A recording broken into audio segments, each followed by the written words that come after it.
Bismillahirrahmanirrahim. Raditu billahi rabban wa bil islami dinan wa bi Muhammadin nabiyyan wa rasulan. Rabbi zidni ilma warzuqni fahma. Amin ya rabbal alamin. Pada pagi siang hari ini yaitu tentang materi keseimbangan kehidupan dunia dan akhirat dengan usaha dan ibadah. Dengan usaha dan ibadah. Poinnya adalah usaha dan ibadah. Walaupun kita orang yang ahli ibadah, tetap diwajibkan untuk usaha atau ikhtiar. Ikhtiar itu apa? Usaha. Orang yang sholat terus, tapi kita harus tetap berusaha bekerja sambil beribadah. Maka dari itu mungkin itu yang bisa saya sampaikan kepada anak-anakku semuanya, dan bisa tercapai cita-cita untuk kebahagiaan dunia dan akhirat.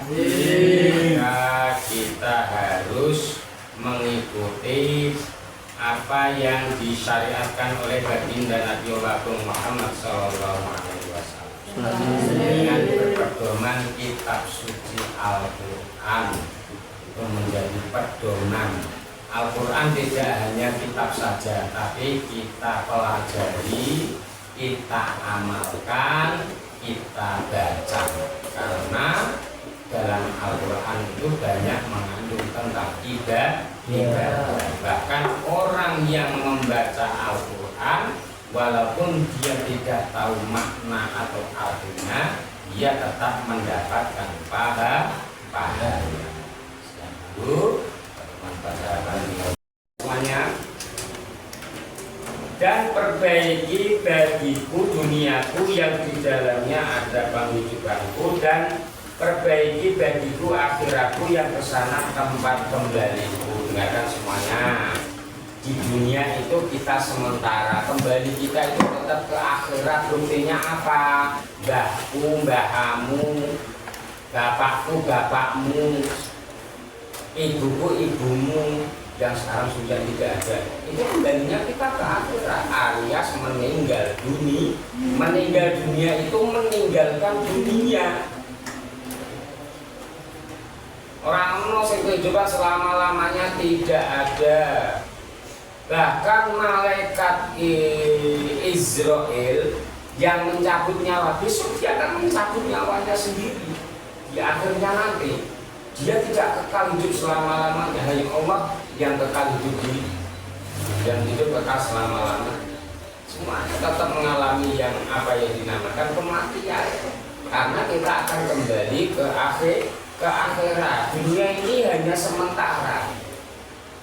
Dunia ini nyata, akhirat itu cerita. Kalau kita masih hidup, dunia ini hanya cerita. Dunia ini nyata. Awal itu ini kantin, orang aqua, nyata enggak bisa diminum. Kemudian ke tempatnya mati, ada pesel, ada apa? Rokok pecel, kita bisa langsung menikmati. Kita ambil aqua, kita langsung bisa minum. Kalau di dunia itu nyata, di akhirat hanya cerita. Kalau kita beramal besok di akhirat, katanya di alam kubur, seorang istri yang dia melayani suaminya ketika dia mau makan, diambilkan makan, diambilkan minum. Kemudian dilayani, diambilkan handuk ketika mau mandi atau ketika mau pergi, dikatakan sepatunya apa sendalnya. Nanti di alam kubur seorang istri akan mendapatkan pertolongan lewat amalnya. Ada malaikat yang penjaga danggur. Mbak, kamu dulu kehidupan di akhirat kamu baik, sekarang kamu akan saya layani gantian. Mintanya kamu apa? Soto dadar. Bukan dari soto dadar. Mengkene wis ono. Yang lain. Roti bakar tego anu dia. Yang lain bubur kacang hijau tego anu dia. yang lain sebelah prasmanan, kecil. Yang lain es teh kap jumbo ngarep SD. Kita tidak mintanya semacam nikmat yang lain, nikmat yang belum pernah kita rasakan di dunia, di alam kubur kita minta dan akan diberikan oleh Allah karena pengabdian kita, ibadah kita, amal kita di dunia. Disitulah kita akan mendapatkan balasan. Balasannya apa? Nikmat yang tiada pada kita dan belum pernah kita rasakan. Yaitu apa? Nanti kita akan dibalas surganya Allah dan kita akan ditetapkan di dalamnya selama-lamanya. Jadi kita tidak hanya masuk saja di surga, tapi kita akan ditetapkan di dalamnya selama-lamanya. Tanya Pak, apa benar nanti ada orang yang sudah masuk surga bisa keluar lagi? Ada. Anaknya di neraka, disiksa, ibu bapaknya di surga. Anaknya nggak terima, ya Allah saya tidak terima ya Allah. Ketika saya di dunia, ibu saya, bapak saya tidak mendidik saya dengan pendidikan agama, sehingga saya menjadi bodoh, tidak tahu bagaimana itu ilmu tentang pembelajaran sholat, pembelajaran zakat, haji, amal-amal sedekah. Kalau saya tidak tahu karena bapak dan ibu saya tidak menyekolahkan saya dan mendidik saya. Saya tidak terima kalau saya di neraka, bapak ibu saya di surga. Padahal bapak ibunya ahli sedekah, dia haji juga, umroh 5 kali, dia pernah berkorban 5 sapi. Tapi amal itu tidak jadi jaminan karena anaknya itu jadi penghalang. Penghalang ketika dia di dalam surga. Ya Allah keluarkan dia dari surga karena saya tidak terima anak saya tidak dididik sehingga saya menjadi anak yang bodoh, tidak kenal agama. Maka Allah mengutus utusan untuk meminta yang di dalam surga bapak ibunya itu keluar lagi dan ikut anaknya disiksa. Maka nikmat yang paling baik adalah ketika kita dimasukkan ke surga, kemudian kita ditetapkan di dalamnya selama-lamanya. Maka kehidupan di dunia ini jangan kita langsung meremehkannya. Jangan menganggap kita sudah berbuat baik, kita sudah berbuat menjalankan perintahnya, kita langsung masuk surga. Tidak. Sesuai enggak dengan aturan-aturannya. Terus ada gini, akhirat nanti ada orang mengatakan gini, ya Allah, saya ini pernah berkorban sapi, maka tolong masukkan saya ke surga. Datanglah sebuah diumpamakan itu kendaraan, dia naik di situ, mau jalan ke arah surga, ngek, dia mau jalan. Tiba-tiba ada seseorang tetangganya begini, ya Allah jangan masukkan dia ke surga ya Allah. Kenapa? Dia dulu itu ahli surga, kalau dia juga berkorban sapi. Kan barang siapa yang berkorban itu nanti dia akan mendapatkan syafaat pertolongannya, dia akan masuk surga. Tetangganya bilang gini, ya memang dia itu berkorban ya Allah, dia itu memang ahli surga. Tapi ya Allah, ketika dia itu kehidupannya bertetangga dengan saya ya Allah, dia sangat jelek. Bagaimana ya Allah, talang air yang ada di rumah saya itu rusak karena kena apa itu namanya, kena rumahnya. Dia juga menghina keluarga saya. Saya itu dihina orang yang paling miskin, saya dihina orang yang paling bodoh, saya dihina dengan apa-apa dengan perkataannya yang sangat jelek. Terus apa lagi? Saya jadi seksinya ya Allah, ketika beli sapi itu apa? Uangnya itu masih ngutang sama saya. 1 juta nggak dikasih sampai sekarang, sampai saya mati ketemu semuanya. Dan perbaiki bagiku duniaku yang di dalamnya ada penghidupanku, dan perbaiki bagiku akhiratku yang kesana tempat kembaliku. Dengarkan semuanya, di dunia itu kita sementara, kembali kita itu tetap ke akhirat. Buktinya apa? Mbahku, mbahamu, bapakku, bapakmu, ibuku, ibumu, yang sekarang sudah tidak ada. Itu kembalinya kita ke akhirat, alias meninggal dunia. Meninggal dunia itu meninggalkan dunia. Orang sing kehidupan selama-lamanya tidak ada. Bahkan malaikat Israel yang mencabut nyawa, besok dia akan mencabut nyawanya sendiri. Di akhirnya nanti dia tidak kekal hidup selama-lamanya. Hanya Allah yang kekal hidup, yang hidup kekal selama-lamanya. Semuanya tetap mengalami yang apa yang dinamakan kematian. Karena kita akan kembali ke akhirat. Dunia ini hanya sementara. Dunia ini nyata, akhirat itu cerita. Kalau kita masih hidup, dunia ini hanya cerita. Dunia ini nyata. Awak itu ini tampil orang aqua, nyata enggak bisa diminum. Kemudian ke tempatnya mati ada pesel, ada apa? Kerupuk pecel, kita bisa langsung menikmati. Kita ambil aqua, kita langsung bisa minum. Kalau di dunia itu nyata, di akhirat hanya cerita.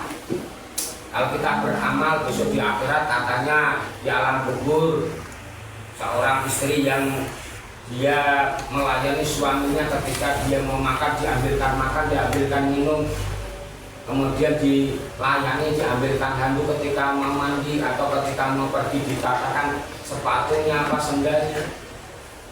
Nanti di alam kubur seorang istri akan mendapatkan pertolongan lewat amalnya. Ada malaikat yang menjaga dalam kubur. Mbak, kamu dulu kehidupan di akhirat kamu baik, sekarang kamu akan saya layani gantian. Mintanya kamu apa? Soto dadar. Bukan terus soto dadar. Mengkene wis ono. Yang lain. Roti bakar tego wanu dia. Yang lain bubur kacang hijau tego wanu dia. Yang lain seblak prasmanan kuyo dia. Yang lain es teh kap jumbo ngarep SD. Kita tidak mintanya semacam nikmat yang lain. Nikmat yang belum pernah kita rasakan di dunia, di alam kubur kita minta dan akan diberikan oleh Allah karena pengabdian kita, ibadah kita, amal kita di dunia. Disitulah kita akan mendapatkan balasan. Balasannya apa? Nikmat yang tiada berhenti dan belum pernah kita rasakan. Yaitu apa? Nanti kita akan dibalas surganya Allah dan kita akan ditetapkan di dalamnya selama-lamanya. Jadi kita tidak hanya masuk saja di surga, tapi kita akan ditetapkan di dalamnya selama-lamanya. Tanya Pak, apa benar nanti ada orang yang sudah masuk surga bisa keluar lagi? Ada. Anaknya di neraka, disiksa, ibu bapaknya di surga. Anaknya nggak terima, ya Allah saya terima ya Allah. Ketika saya di dunia, ibu saya, bapak saya tidak mendidik saya dengan pendidikan agama, sehingga saya menjadi bodoh, tidak tahu bagaimana itu ilmu tentang pembelajaran sholat, pembelajaran zakat, haji, amal-amal sedekah. Kok saya tidak tahu karena bapak dan ibu saya tidak menyekolahkan saya dan mendidik saya. Saya tidak terima kalau saya di neraka, bapak ibu saya di surga. Padahal bapak ibunya ahli sedekah, dia haji sudah, umroh 5 kali, dia pernah berkorban 5 sapi. Tapi amal itu tidak jadi jaminan karena anaknya itu jadi penghalang ketika dia di dalam surga. Ya Allah, keluarkan dia dari surga karena saya tidak terima anak saya tidak dididik sehingga saya menjadi anak yang bodoh, tidak kenal agama. Maka Allah mengutus utusan untuk meminta yang di dalam surga bapak ibunya itu keluar lagi dan ikut anaknya disiksa. Maka nikmat yang paling baik adalah ketika kita dimasukkan ke surga, kemudian kita ditetapkan di dalamnya selama-lamanya. Maka kehidupan di dunia ini jangan kita langsung meremehkannya. Jangan menganggap kita sudah berbuat baik, kita sudah berbuat menjalankan perintahnya, kita langsung masuk surga. Tidak. sesuai enggak dengan aturan-aturannya. Terus ada gini, akhirat nanti ada orang mengatakan gini, ya Allah, saya ini pernah berkorban sapi, maka tolong masukkan saya ke surga. Datanglah sebuah diumpamakan itu kendaraan, dia naik di situ, mau jalan ke arah surga, ngek, dia mau jalan. Tiba-tiba ada seseorang tetangganya begini, ya Allah, jangan masukkan dia ke surga ya Allah. Kenapa? Dia dulu itu ahli surga, atau dia juga berkorban sapi. Kan barang siapa yang berkorban itu nanti dia akan mendapatkan syafaat pertolongannya, dia akan masuk surga. Tetangganya bilang gini, ya memang dia itu berkorban ya Allah, dia itu memang ahli surga. Tapi ya Allah, ketika dia itu kehidupannya bertetangga dengan saya ya Allah, dia sangat jelek. Bagaimana ya Allah, talang air yang ada di rumah saya itu rusak karena kena apa itu namanya, kena rumahnya. Dia juga apa itu namanya, menghina keluarga saya. Saya itu dihina orang yang paling miskin, saya dihina orang yang paling bodoh, saya dihina dengan apa-apa, dengan perkataannya yang sangat jelek. Terus apa lagi? Saya jadi seksinya ya Allah, ketika beli sapi itu apa? Uangnya itu masih utang sama saya. 1 juta nggak dikasih sampai sekarang, sampai saya mati ketemu. Bukan 3 poin saja yang saya sampaikan tadi. Tentang apa tadi? Yang pertama tentang apa? Memahami tentang urusan dunia dan urusan akhirat. Nah, itu termasuk memahami tentang urusan dunia dan akhirat. Apa yang dimaksud dengan urusan dunia yang kita sekarang alami, misalnya bekerja, kemudian sekolah, membantu orang tua, main bola boleh kayak catur, tapi komersil bisa menghasilkan uang, dibuang kono-kono, tidak apa-apa.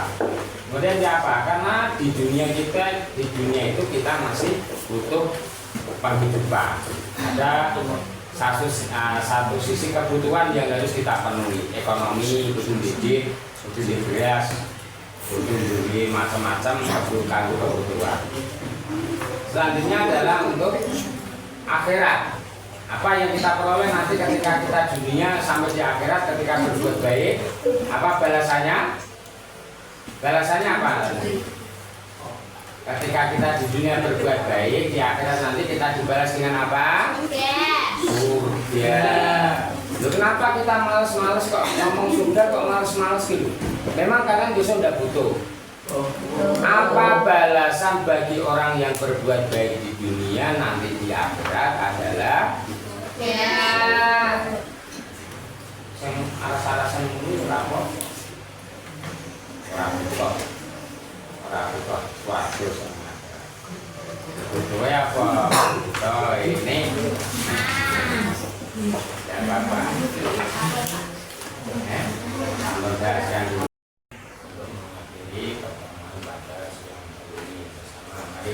Bismillahirrahmanirrahim. Wa qasimnal insana lafi khusrin illal ladzina amanu wa amilus sholihati wa tawassaw bil haqqi wa tawassaw bis sabr.